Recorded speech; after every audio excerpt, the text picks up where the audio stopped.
Choisir un camp. Chapitre 4. Résistance.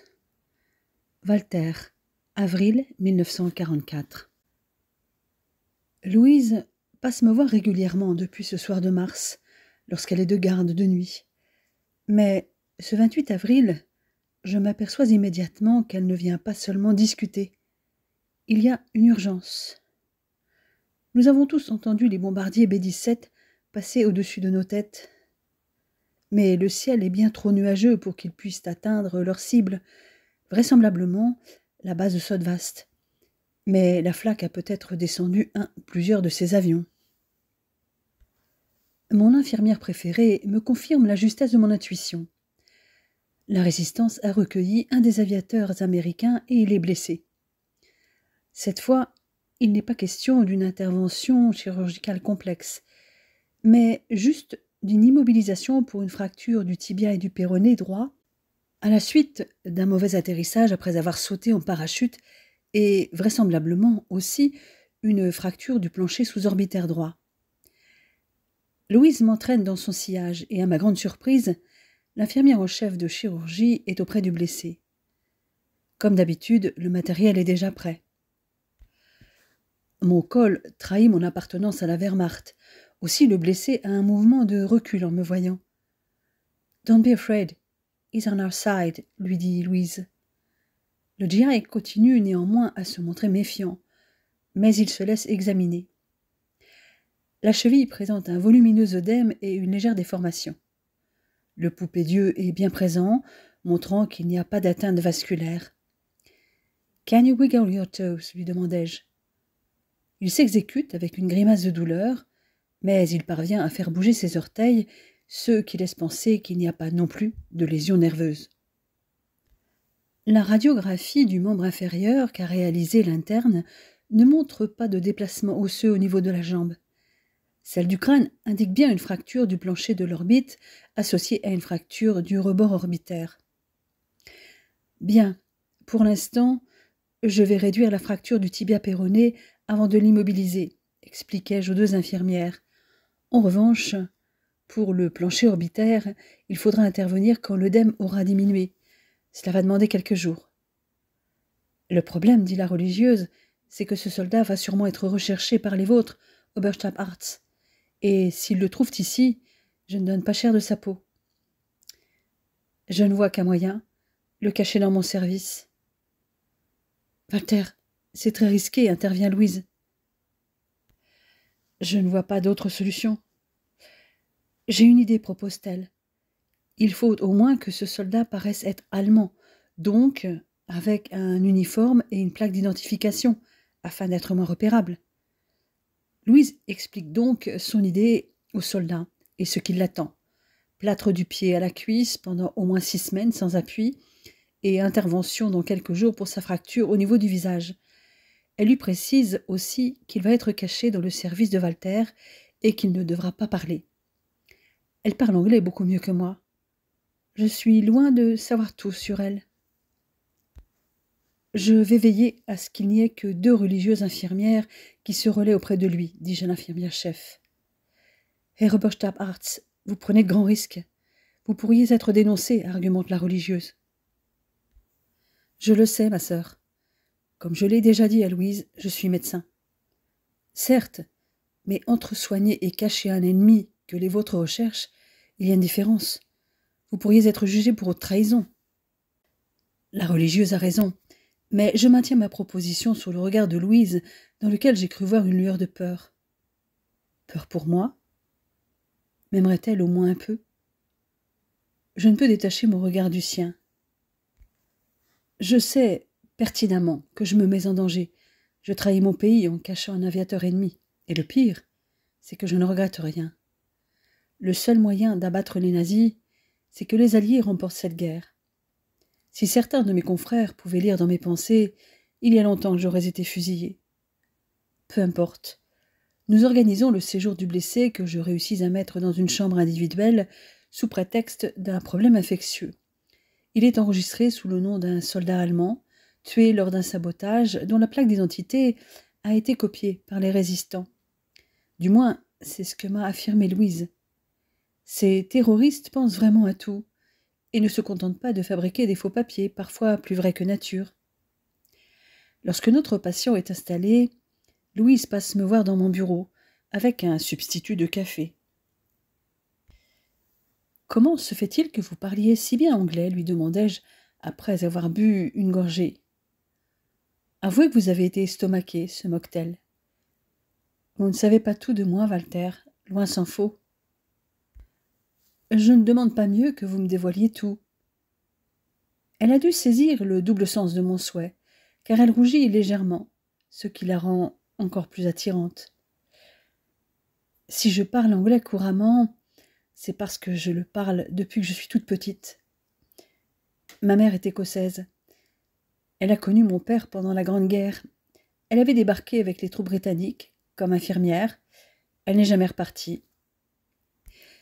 Et c'est d'elle que vous tenez votre magnifique chevelure rousse ? Quel esprit de déduction, inspecteur Scheller, rétorque-t-elle ironique. Chère mademoiselle Drouin, les médecins et les policiers ont ça en commun. Nous émettons des hypothèses à partir d'un faisceau d'indices. Mais votre anglais n'est pas mal non plus, précise-t-elle. Vous l'avez appris au lycée ? Entre autres, mais surtout avec ma mère, qui est professeure de français et d'anglais. Ce qui explique votre aisance, mais votre léger accent vous trahit. Nous nous découvrons l'un et l'autre de plus en plus, sans pour autant dévoiler nos sentiments. J'ignore ce qu'elle éprouve à mon égard, mais ce que je ressens pour cette jeune femme est de plus en plus fort, au point de prendre des risques insensés. Et 3 jours plus tard, lorsque l'œdème palpébral de l'aviateur a bien diminué, je profite d'être le seul chirurgien de garde du Kriegslazarett pour l'opérer de nuit, avec mon équipe française habituelle, de sa fracture du plancher orbitaire. Par voie palpébrale inférieure, je désincarcère la graisse et le muscle coincé afin de redonner une mobilité normale à l'œil droit du soldat, puis je reconstruis le plancher de l'orbite. J'ai dû aussi ostéosynthéser le rebord orbitaire grâce à des mini-plaques et des vis.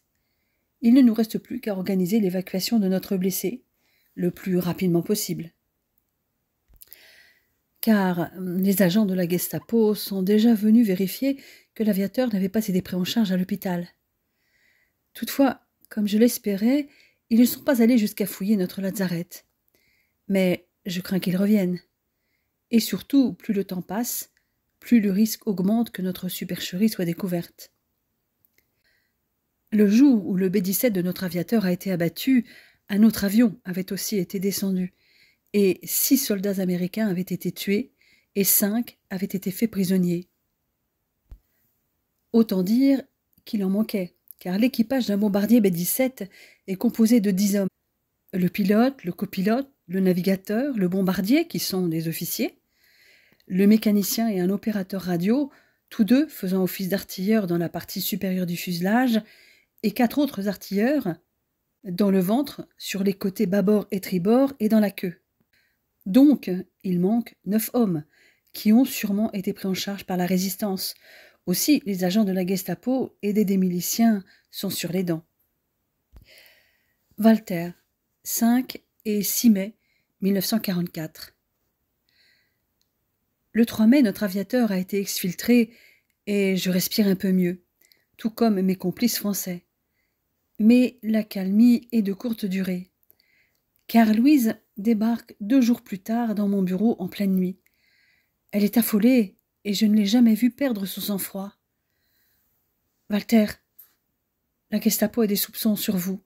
Quelqu'un vous a dénoncé. Je viens de recevoir un message de mon réseau. » J'accueille la nouvelle avec stoïcisme. Cela devait arriver un jour, à force de jouer avec le feu. Je dois faire face à mes responsabilités. Mais Walter, vous n'allez tout de même pas vous laisser arrêter comme un animal qu'on va mener à l'abattoir, s'écrie-t-elle. Vous risquez d'être condamné à mort pour haute trahison. Croyez-moi, je le sais, Louise. Mais moi, je ne veux pas, hurle-t-elle presque en se ruant sur moi. Je ne peux que la réceptionner dans mes bras. Je perçois la chaleur de son corps que j'ose à peine toucher en cet instant. Vous devez fuir, Walter. Vous êtes un excellent chirurgien, le meilleur que je connaisse. Vous pouvez encore sauver des centaines de vies, des milliers. Son visage n'est qu'à quelques centimètres du mien. Si je déserte Louise, je risque la même peine. Oui, mais vous avez une chance de vous en sortir. Nous devons fuir, Walter, vous et moi, gémit-elle. Elle a noué ses bras autour de mon cou et son corps est presque collé au mien. Nous n'avons jamais été aussi proches. Je peux sentir les battements précipités de son cœur, ou peut-être sont-ce les miens. Cette fois, je la tiens fermement par la taille, et cela ne semble pas la gêner. Cependant, je la lâche et me retourne pour dissimuler mon trouble dans la semi-obscurité de la pièce, seulement chichement éclairée par ma lampe de bureau. Je vous en supplie, Walter, partez avec moi. Si vous ne le faites pas, je resterai avec vous. Je ne veux pas vous laisser. C'est au-dessus de mes forces. Serait-ce un aveu? Je ne veux pas la perdre non plus. Je me laisse convaincre, mais nous devons faire vite. J'emmène mon havre-sac avec quelques affaires personnelles, dont la photo de ma famille et ma mallette d'urgence, et Louise a aussi une trousse de premier secours. En revanche, nous allons devoir passer par le cloître et la chapelle, me précise-t-elle. Il y a un accès vers l'extérieur depuis la crypte.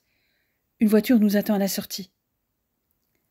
En effet, une traction Citroën nous attend rue de la Foulerie. Les deux résistants nous font grimper à l'arrière et la voiture démarre en trombe. Nous allons nous arrêter dans un coin tranquille afin que vous puissiez vous changer, annonce celui qui est sur la place passager. Aucun de nous ne pipe mot. Louise a pris ma main et ne la lâche pas. La traction roule vers le sud et, quelques kilomètres après être sortie de Valognes, s'engage dans un petit chemin de terre dans le bocage. Nous enfilons l'un et l'autre des vêtements civils dans l'obscurité. Je ne vois que l'ombre de la fine silhouette de la jeune femme, pour laquelle j'ai pris une décision qui peut m'être aussi fatale que si j'avais été arrêté par la Gestapo. Peu importe. Je n'ai plus rien à perdre, à part elle.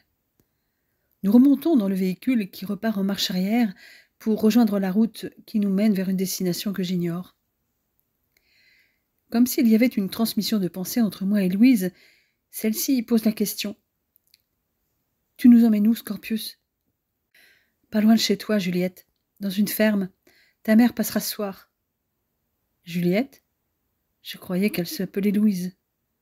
Mais mon infirmière favorite devine mon regard interrogateur malgré l'obscurité. Je m'appelle bien Louise, Walter. Juliette est mon pseudo dans la résistance, me confie-t-elle à voix basse, ce qui l'oblige à se rapprocher de moi. Son souffle chaud sur mon cou me donne la chair de poule, et ce réflexe s'accroît quand elle pose de nouveau sa main sur la mienne et entrelace ses doigts avec les miens. Je n'ose pas bouger. Quelques minutes plus tard, je sens sa tête reposer sur mon épaule. Louis s'est endormi, et une mèche folle de sa chevelure me chatouille le cou. Tout mon corps frissonne sous le coup de l'émotion.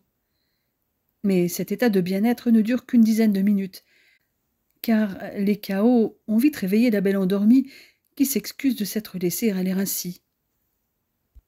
J'aperçois une pancarte indiquant Sainte-Mère-Église, mais la voiture poursuit sa route en obliquant vers l'est à la sortie du village. Celui qui s'appelle Scorpius annonce que la ferme où nous allons être hébergés est à quelques kilomètres. Cela me paraît logique dans la mesure où Louise et moi, nous avons disparu au même moment. C'est là que nous serons recherchés en premier. Louise a beau être de nouveau éveillée, une secousse plus forte que les autres lui fait perdre l'équilibre et elle se retrouve projetée contre moi. Mais ce moment magique, pour moi, est très éphémère. Nous sommes sur un chemin de terre qui mène à un corps de ferme. Sans doute notre destination. Nous descendons de voiture avec les vêtements que nous avons enlevés et nos trousses de secours et nous suivons les deux résistants à l'intérieur où une femme d'un certain âge nous accueille. « Walter, je vous présente Fernande Lemal, la propriétaire de cette ferme. »« Merci de nous accueillir, madame. »« Vous avez soigné mon fils, docteur. C'est un juste retour des choses. »« Votre fils ?» fais-je étonné. Elle n'a pas le temps de me répondre. Le dit fils apparaît et se précipite, la main droite tendue, l'autre dépassant d'une écharpe qui soutient son bras. Je reconnais le jeune homme blessé par balle à l'épaule. Après qu'il m'a serré la main, il se dirige droit sur Louise et lui plaque une bille sur chaque joue. Une boule se forme dans ma gorge, mais je me raisonne. « Calme-toi, Walter. Louise t'a dit qu'il est juste un ancien camarade de classe, pas son petit ami. » Elle semble néanmoins ravie de le voir. « Bernard, tu as l'air en pleine forme. Ton épaule semble consolidée. Il va falloir songer à la rééducation. J'arrive à temps, dirait-on. » Les deux résistants qui nous ont amenés ne se sont pas éternisés. Les salutations passées, Fernand nous montre où nous allons dormir. Ma chambre est contiguë à celle de Louise. Il est 5 heures du matin, aussi nous allons nous reposer chacun de notre côté.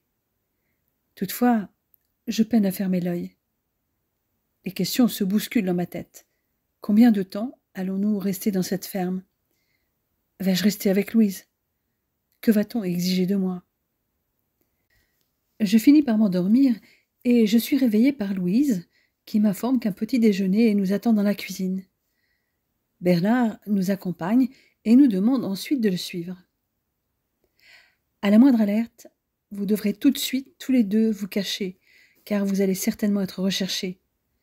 Toi, Louise, tu y es habituée, mais je pense que ce n'est pas votre cas, docteur. Jusqu'ici, j'avoue que non, répliquai-je. Il nous emmène à la cave où est aménagée une planque masquée par un meuble garni d'étagères. Nous le suivons dans un petit espace d'où part un étroit boyau et qui, nous annonce-t-il, aboutit à une issue vers l'extérieur dans un petit bois. Le reste de la journée, pendant que Louise aide Fernand dans les travaux de la ferme, j'examine Bernard et teste la mobilité de son articulation avant de rejoindre les deux femmes et proposer mon aide, bien que je n'y connaisse pas grand-chose. Mais j'ai besoin de m'occuper. Comme l'avait annoncé celui qui s'appelle Scorpius, la mère de Louise arrive dans la soirée. Annabella Drouin a la même chevelure rousse que sa fille, mais ses yeux sont verts. J'imagine donc que Louise tient ses yeux céruléens de son père. Elle est venue à pied, et si j'en juge d'après la courte distance parcourue cette nuit en voiture entre Sainte-Mère-Église et la ferme, nous sommes à environ 2,5 km du village. Selon mes souvenirs, pour avoir souvent eu la carte du Cotentin sous les yeux, nous devons être à peu près à 10 km de la côte. Louise me présente à sa mère, qui se montre très affable, mais je sens qu'elle m'observe. J'ai l'impression d'être photographiée de la tête aux pieds. Ceci dit, elle fait la même chose avec sa fille. Je ne sais pas trop quoi penser. Vous allez devoir faire attention tous les deux. Surtout vous, Walter. Elle prononce mon prénom à la manière anglo-saxonne. Car Sainte-Mère-Église est occupée par une compagnie de grenadiers et par une batterie d'artilleurs, d'après ce que j'ai compris. Oui, en effet, ceux de la 14e compagnie du 3e bataillon du régiment de grenadiers 1058 et de la 4e batterie du régiment d'artillerie 191. Je ne me souviens pas avoir soigné des soldats de ces unités, mais il doit y avoir pas moins de 300 hommes. Il y a peut-être des officiers qui vous connaissent, argue-t-elle. Oui, j'ai déjà rencontré le général-lieutenant Fallet, qui commande la 91e division, dont dépendent les 2 unités dont vous me parlez. Et je sais aussi que son quartier général est dans le château de Bernaville, à Picauville, tout près d'ici. Lui pourrait éventuellement me reconnaître. Vous avez raison, je vais éviter de me faire repérer. Fernande nous appelle pour le dîner, que la mère de Louise prend avec nous. Au cours du repas, j'apprends que tant que je n'aurai pas rencontré le chef de réseau, je n'aurai pas grand-chose à faire. Je comprends tout à fait. En revanche, j'aimerais anticiper d'éventuelles interventions médicales, car j'imagine qu'il doit régulièrement y avoir des blessés dans les rangs de la résistance. Je n'ai emmené que ma trousse médicale et Louise la sienne. Pourrais-je vous confier une liste de fournitures indispensables pour avoir un petit stock au cas où? Je vois que le médecin a toujours le dessus avec vous, me dit-elle. Confiez votre liste à Louise, qui a déjà prévu pas mal de choses. Mon regard croise celui de la jeune femme qui est face à moi, et qui me lance avec un sourire moqueur que nous aurons de quoi nous occuper le lendemain. La nuit précédente ayant été courte, je vais dans la chambre qui m'a été dévolue. Cependant, je ne m'endors pas aussi facilement que je l'espérais. Comme souvent, je rêve éveillée. J'entends Louise entrer dans sa chambre. Sa mère et Fernande continuent à discuter au rez-de-chaussée. Le bruit étouffé de leur conversation me parvient. Puis, quelqu'un monte les escaliers et frappe à la porte de ma voisine. Bien que la personne ne parle pas très fort, je perçois distinctement qu'il s'agit d'Annabella Drouin, qui demande si elle peut entrer. « Je ne te dérange pas ?» demande la voix de la mère. « Absolument pas, maman. D'ailleurs, je n'ai pas sommeil. »« Quelque chose te tracasse, Louise ? » ?»« J'ai peut-être eu tort d'entraîner Walter avec moi, mais je ne voulais pas que la Gestapo l'arrête. »« Tu te sens attirée par lui, n'est-ce pas ? Tu peux me le dire, tu sais. Je ne vais pas me fâcher contre toi. Tu ne dois pas avoir honte de tes sentiments. Tu n'es plus une enfant. D'ailleurs, j'étais plus jeune que toi lorsque j'ai rencontré ton père. Louise, regarde-moi. Tu es une adulte. C'est à toi de faire tes choix. À moins que je me trompe, c'est peut-être Bernard qui te plaît.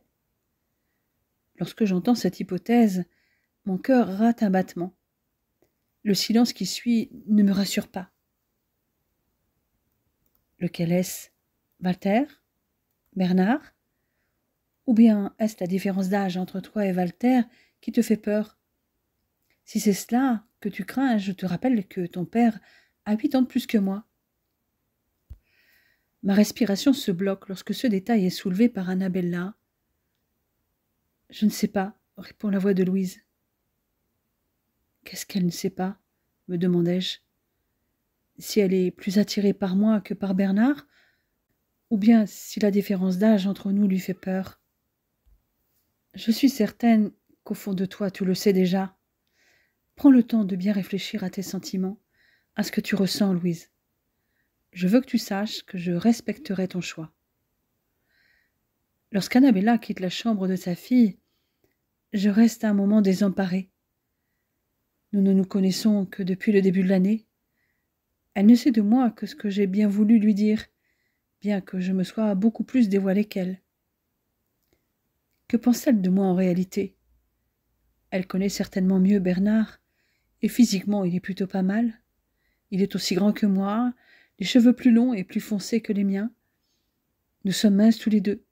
La seule différence entre nous, ce sont nos yeux, gris pour moi et bruns pour lui. Je me rappelle du regard brillant de Bernard lorsqu'il a vu Louise à notre arrivée. Je suis sûre qu'il est amoureux d'elle. Mais Louise est-elle amoureuse de moi ? Elle est venue souvent dans mon bureau. Elle a passé des heures à m'écouter et lui évoquer mon chagrin après la mort de ma famille. Mais après tout, n'était-elle pas dans son rôle de soignante ? Pourtant, elle m'a supplié de fuir avec elle. Elle a peur pour moi. Je ne sais plus que penser. Walter, 9 mai 1944. Ce matin, Louise est rentrée les mains vides de l'épicerie qui avait déjà été dévalisée du peu de denrées qu'elle avait reçues. Elle est toutefois revenue avec quelques vivres qu'elle savait être dans une cache. Après le repas, prise d'un doute, elle décide d'y retourner, quasi certaine de ne pas avoir correctement camouflé la cachette. Tout le temps de son absence, je me ronge les sangs, car bien entendu, elle a refusé que je l'accompagne. Au bout de presque 2 heures, elle rentre enfin. Elle est accompagnée de 2 hommes.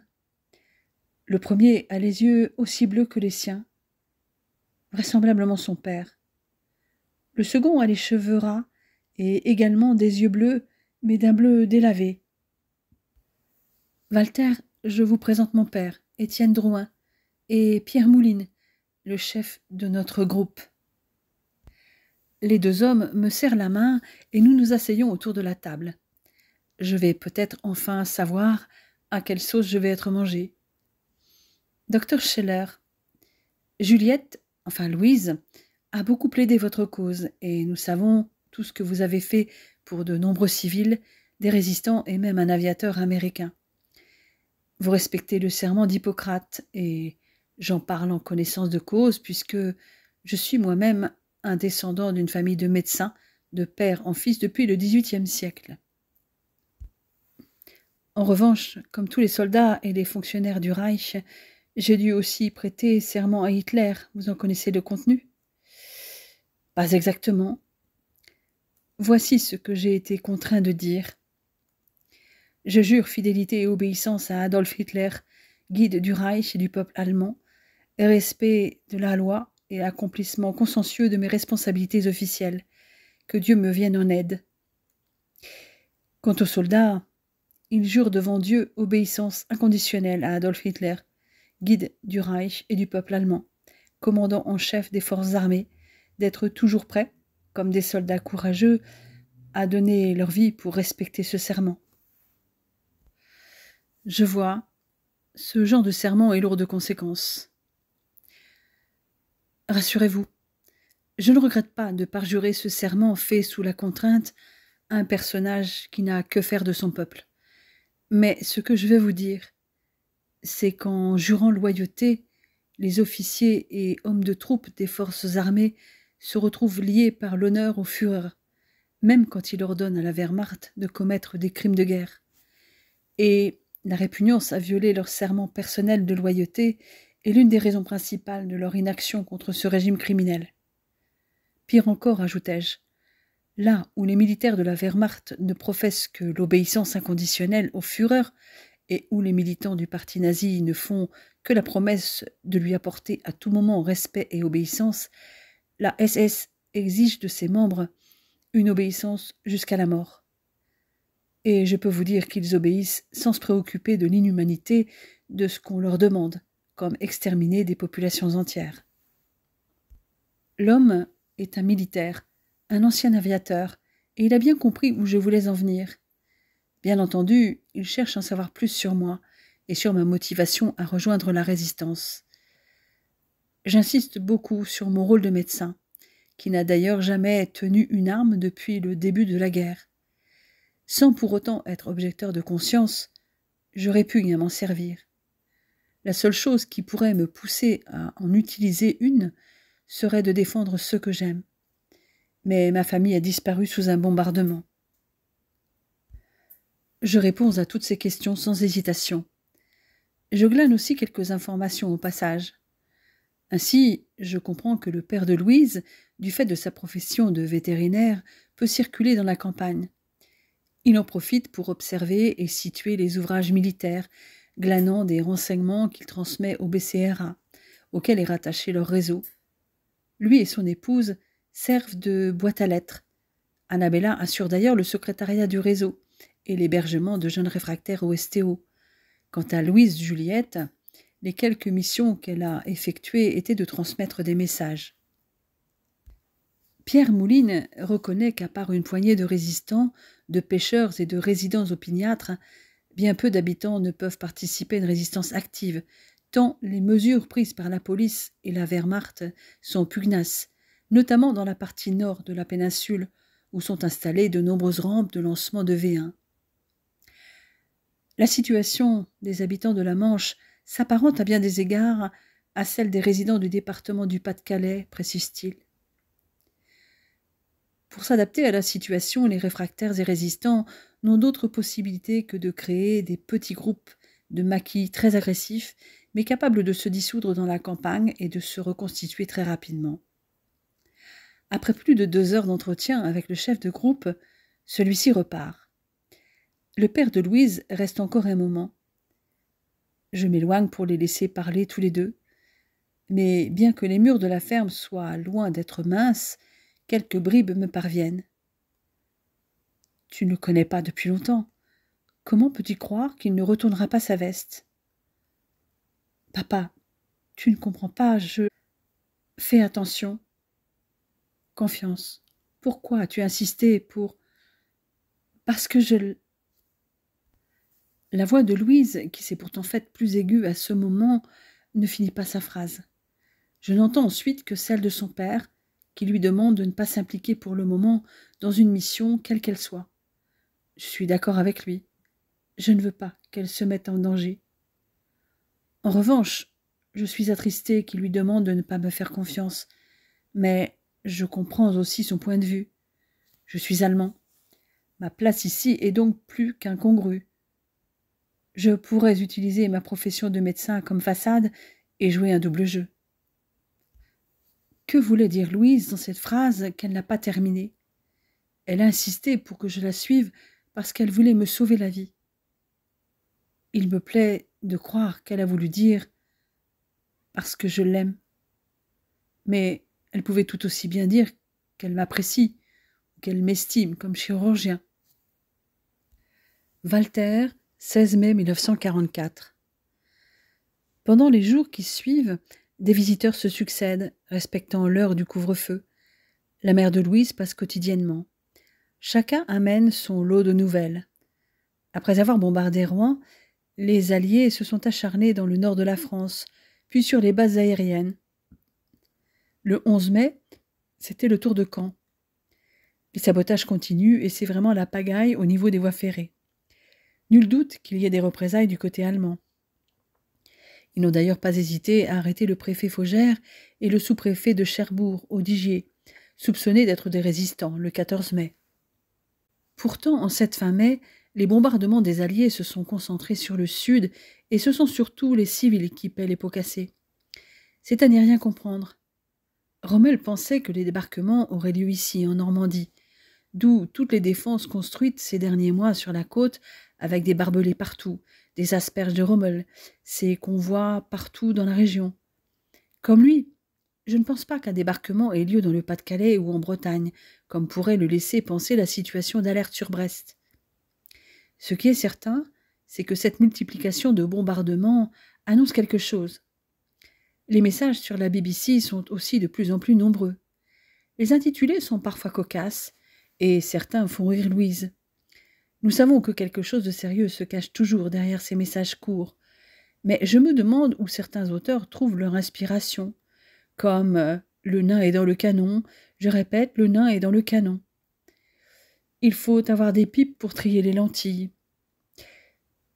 Les rafles aussi se succèdent, et elles visent tous ceux qui tentent de s'opposer au Reich, pas seulement les Juifs. Lorsque je me retrouve avec Louise et Bernard, nous discutons souvent de ces événements, qu'il s'agisse des bombardements, des sabotages et des arrestations. Ils ont souvent entendu parler des camps de transit dédiés aux résistants, aux opposants politiques et aux Juifs. Ils en connaissent les noms, Compiègne-Royalieu, où la Gestapo impose sa loi de manière brutale, Pithiviers et Beaune-la-Rolande, où ont été parqués les Juifs arrêtés lors de la rafle du Vélodrome d'hiver, avant d'être envoyés vers l'Est, ou le fort de Romainville, au Lilas, près de Paris, où sont retenus des otages, où les prisonniers ont vu d'être fusillés en représailles d'actions de la résistance, la plupart au Mont Valérien. Mais ils sont très étonnés lorsque je les informe que d'autres types de camps destinés aux étrangers ou aux nomades existent en France. Certains ne sont pas très éloignés d'ici, comme la dizaine de camps de rassemblement, tels celui de Dampierre ou le camp destiné aux nomades de Barenton, et d'autres dans le Calvados et l'Orne, à une centaine de kilomètres tout au plus, et les personnes détenues sont souvent gardées par des gendarmes français. Si Bernard n'a pas l'air étonné, Louise pousse une exclamation indignée. Même si les camps de transit comme Royalieu sont sous l'autorité des SS, des gendarmes français sont là pour les aider à faire respecter la discipline et ils doivent certainement savoir où vont les trains qui emmènent les prisonniers. En Pologne, vers un camp qui s'appelle Auschwitz en particulier. Vous êtes au courant de ça, et vous n'êtes certainement pas le seul, me lance-t-elle scandalisée. Et personne n'essaie de les en empêcher. Je lui indique qu'il y a eu des tentatives. Des officiers supérieurs ont élevé la voix contre les persécutions, les exécutions de masse envers les Juifs ou les opposants au régime. Mais leur intervention pour dénoncer ces crimes n'a le plus souvent mené qu'à leur destitution au profit d'un officier moins scrupuleux. Certains, comme le général-major von Treskov, ont préféré prendre des mesures qui peuvent sembler insignifiantes, mais suffisantes pour entraver l'action des SS, arguai-je. Qu'a-t-il fait s'enquiert mon infirmière rebelle. J'explique alors que, ne pouvant rien changer à la situation puisque les SS ne sont pas sous les ordres de la Wehrmacht, von Treskov avait interdit tout regroupement de civils dans son secteur du front. Ainsi, les SS ne pouvaient plus rassembler leurs victimes avant leur embarquement dans des camions. De fait, les exactions antisémites dans ce secteur avaient été plus limitées que dans les autres zones du front. C'est déjà ça, commente mon interlocutrice avec un ton un peu radouci. Il faut aussi que vous sachiez que dès 1942, les dirigeants des pays alliés, russes, américains et britanniques, ont reçu des rapports sur des exécutions massives de civils juifs, hommes, femmes et enfants. Ils savent que les nazis prévoient d'exterminer l'ensemble des juifs d'Europe. Ces dirigeants dénoncent parfois publiquement ces violences, mais leur priorité est plus de gagner la guerre que de sauver les juifs. Merde, commande Bernard. Parti sur ma lancée, je leur laisse entendre que le programme d'extermination des Juifs n'est pas le seul mis au point par le régime hitlérien. Tout un programme eugéniste a été pensé, organisé et mis en œuvre avec la collaboration du corps médical allemand. Il s'agit de sélection des nouveau-nés, de stérilisation ou d'euthanasie des malades mentaux, des criminels, des vagabonds, des alcooliques, des prostituées et autres marginaux. De très nombreux psychiatres, généticiens et anthropologues, parmi les plus prestigieux, y participent de près ou de loin, dans l'objectif de purifier la population allemande. De nombreux médecins sont antisémites et des sympathisants des nazis. Quand vous parlez de sélection des nouveau-nés, de quoi s'agit-il exactement ? Demande Louise, qui est devenue pâle à faire peur. Pour pouvoir lui répondre, je dois parler de certaines des lois de Nuremberg, telle la loi sur la protection de la santé héréditaire de la nation allemande, appelée communément loi de la santé maritale, basée sur les théories eugénistes entrées en vigueur en 1935, la même année que la loi pour la protection du sang, motivée par des considérations antisémites et racistes. L'objectif commun de ces deux lois est de limiter officiellement les mariages, voire les relations sexuelles entre certaines catégories de population pour préserver la pureté et la santé de la race aryenne. Dans ce but, je relate qu'un médecin fonctionnaire de secteur délivre une attestation de mariage autorisé ou un avis non favorable en fonction de la future descendance du couple et sa compatibilité avec la politique démographique du régime. Sont par exemple interdits les mariages en cas de maladies contagieuses, essentiellement la tuberculose et les maladies vénériennes, ou héréditaires, telles qu'elles sont définies dans la loi sur la prévention des descendances atteintes de maladies héréditaires. Les personnes atteintes de troubles mentaux ou mises sous tutelle n'obtiennent pas non plus d'avis favorable. En outre, les troubles mentaux constituent un critère suffisamment vague pour donner aux médecins conseils une marge de manœuvre pour inclure dans leur diagnostic les critères sociaux et économiques. Cette loi permet aux autorités sanitaires du Troisième Reich de franchir un pas supplémentaire en instaurant la mutilation des malades congénitaux. Ce sont les médecins fonctionnaires qui désignent les victimes potentielles, ordonnent des enquêtes, déposent des plaintes devant les tribunaux de santé héréditaire et qui organisent l'exécution des arrêtés de stérilisation rendus par ces tribunaux. Une circulaire émanant du ministère de l'Intérieur a rendu possible le recensement des enfants souffrant d'un handicap et enjoint aux sages-femmes et aux médecins de les signaler aux offices de santé publique dont ils dépendent. Les médecins de ces offices examinent les enfants, font ensuite un signalement au comité du Reich à Berlin, et les victimes sont alors transférées dans des services spéciaux pour les enfants, faisant partie d'établissements déjà existants ou construits pour la circonstance. Il y a au moins 30 de ces centres de mise à mort déguisés dans tout le Reich. À ces enfants indésirables, parce que sans valeur, sur les plans biologiques ou économiques, on administre des sédatifs fortement dosés, jusqu'à ce qu'ils meurent d'infections pulmonaires ou d'autres maladies infectieuses. Certains enfants ont aussi été utilisés comme cobayes ou assassinés lors d'expériences médicales, comme des tests de vaccins contre la tuberculose. Louise est horrifiée par toutes ces informations inimaginables pour elle. Je la sens près de défaillir. Je regrette presque de lui avoir parlé de tout cela. Mais manifestement, elle ne l'entend pas ainsi. De quoi sont généralement atteints ces enfants indésirables, parce que sans valeur? Sa gorge semble nouée, et sa voix s'éteint en fur et à mesure de la question. D'après leurs critères, il peut s'agir d'enfants atteints ou susceptibles d'être atteints d'affections congénitales, principalement les débiles mentaux ou soupçonnés de l'être, d'enfants issus de milieux notoirement asociaux ou difficiles à éduquer, de juifs ou de juifs partiels au premier degré, ainsi que de tziganes, d'étrangers à la race, et de tous les sang-mêlés d'origine tzigane ou extra-européenne, ou encore d'enfants issus de familles qui ne prêtent pas allégeance à la nation allemande. Mon Dieu, mais c'est inhumain. Des enfants tout à fait normaux peuvent être euthanasiés. Pour les nazis, les juifs, les tziganes et ce qu'ils appellent des étrangers à la race ne sont que des sous-hommes, assimilés à des animaux qu'on peut mener à l'abattoir. Je tiens à ce que vous sachiez que je n'adhère en aucun cas à cette idéologie, et je ne suis pas le seul. Certes, une partie de la population est endoctrinée, mais le reste, ceux qui sont neutres ou contre l'idéologie fasciste, est terrorisé. Les nazis sont partout en Allemagne, et il est quasi impossible de s'opposer efficacement à eux. Je pense que vous l'avez compris depuis que la France est occupée. C'est un régime de terreur, dans lequel il faut se méfier de tout le monde. La délation est omniprésente. Même des gamins endoctrinés dans des associations comme la Hitlerjugend sont capables de dénoncer leurs propres parents. Mes deux interlocuteurs sont déstabilisés.